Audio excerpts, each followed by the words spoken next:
This is Master Geo at Exotica on Saturday with the lovely Felicity Feline. How you doing, Felicity? Good, how are you? Enjoying the show? Yeah, I'm having fun. Okay, how'd you get into the adult biz?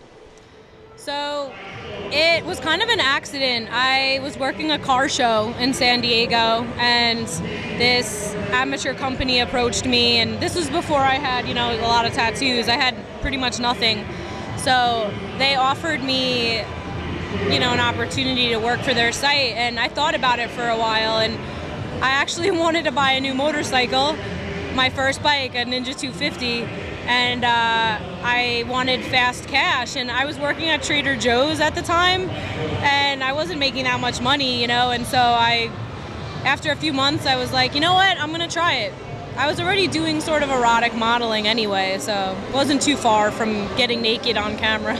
Okay, so had you done like nude modeling or just like bikini modeling? What? Yeah, nude modeling. Nude modeling? All right, all right.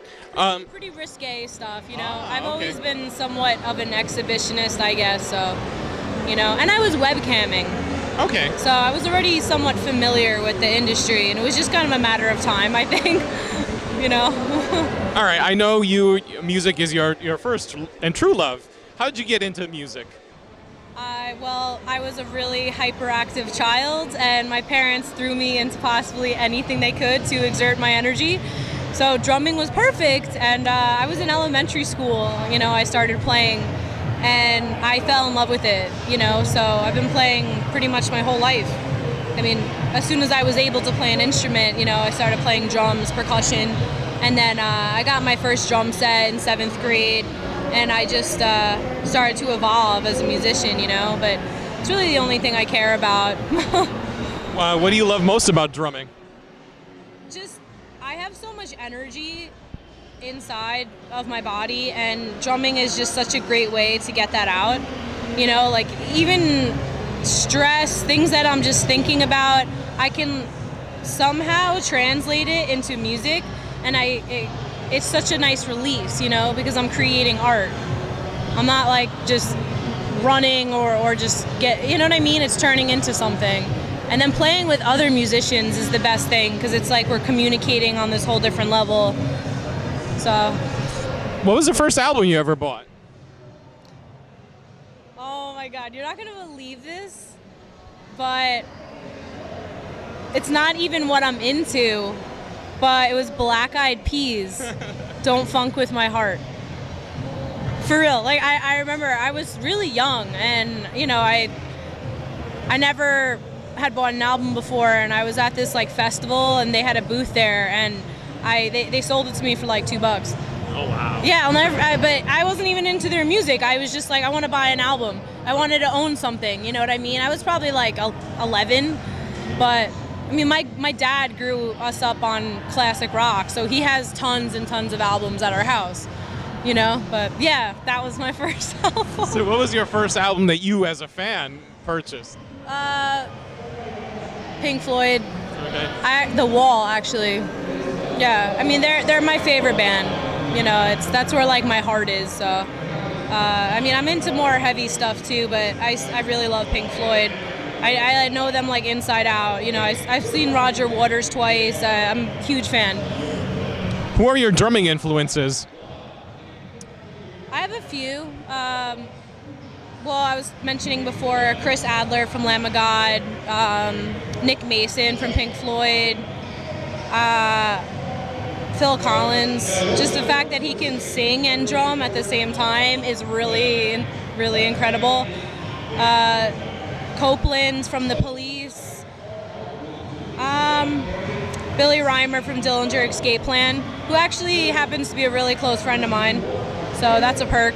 He's set up my double bass pedals before, but yeah, I mean, also other like drum instructors like Tommy Igo, Mike Portnoy from Dream Theater.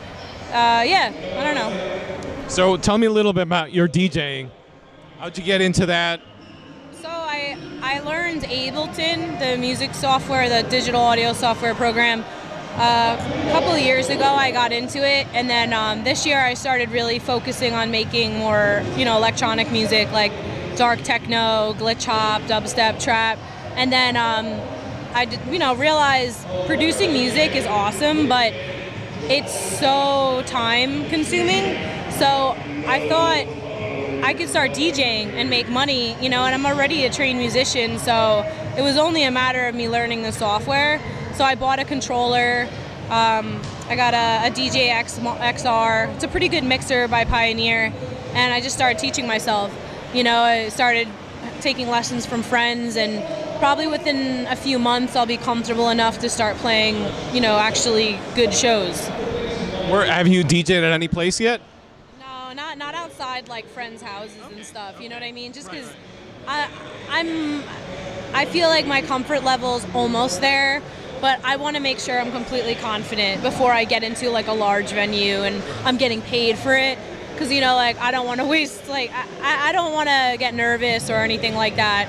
It takes a lot to get me nervous, but if I'm not confident in my playing ability with something, then I know I'm not ready to do a show like that, So probably 3 months, maybe sooner. Do you have any projects lined up? Yeah, a few.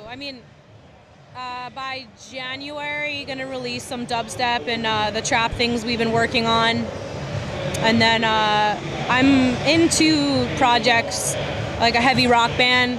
We're kind of like doom stoner rock. Think like Mastodon and Caius.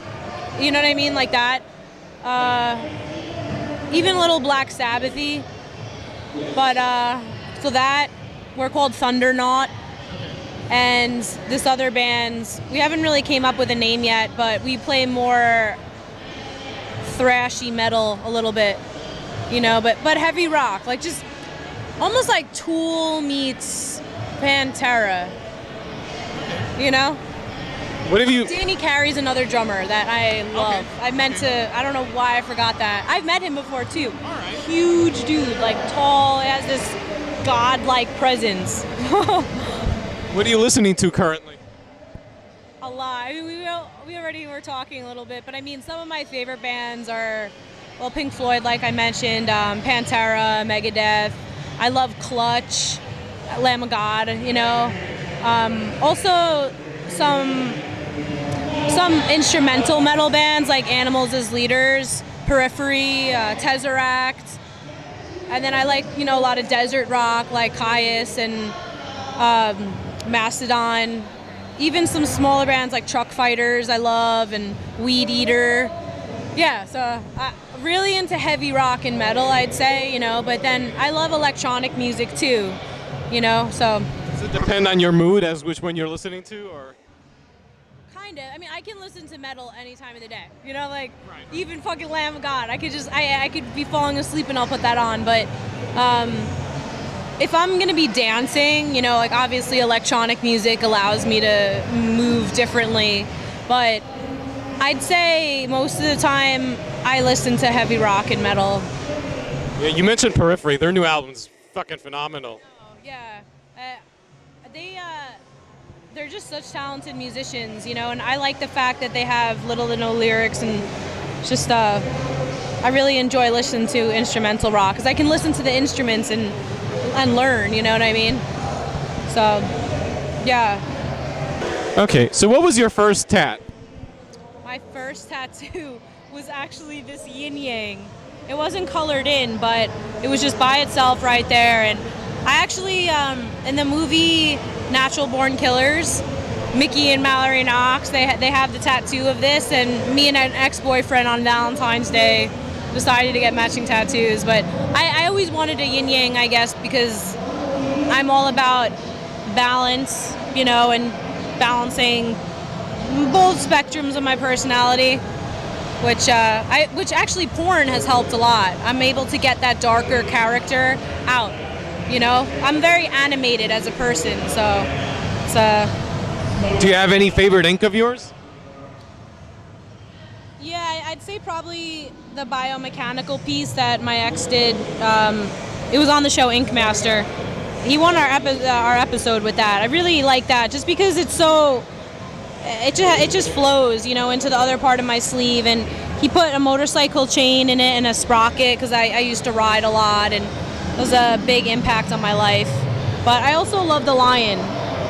You know, I also got that on Ink Master, and it's so realistic, and the fox, you know, but it's hard to say. You have some beautiful ink. Thanks. You planning getting more work? Yes. I mean, not. I'm working on my back right now. Like I just added this, like the tool eye. You see, it kind of just added some of this. But you see the tool eye? Yes. Yeah. So I'm just starting to work on that. I'm gonna do the upper part of my back and just have my shoulders connect on the top. But I'm gonna keep the rest of my back open. Maybe get a little bit more on like the hips, but that's it. Like I'm not gonna touch my chest or my neck or anything. Okay. Yeah, I don't want to be covered, you know, because then people sort of see you as, oh, tattoo girl, you know, and like I don't want to just be known for that. And I like being a chameleon, where if I have long sleeves on, you couldn't even tell I have tattoos. Right. It's kind of cool. And I also promised my mom and dad that I wouldn't touch those areas. Like I've done so many crazy things that I might as well promise them that. You know, they put up with a lot, so yeah. All right, so any final words? Thank you for having me. Where could fans find you? I'm with East Coast Talent at their booth, but I'm kind of floating around. Twitter or anything if they want to follow you at? Yeah, Felicity Feline. Okay, thank you so much, Felicity.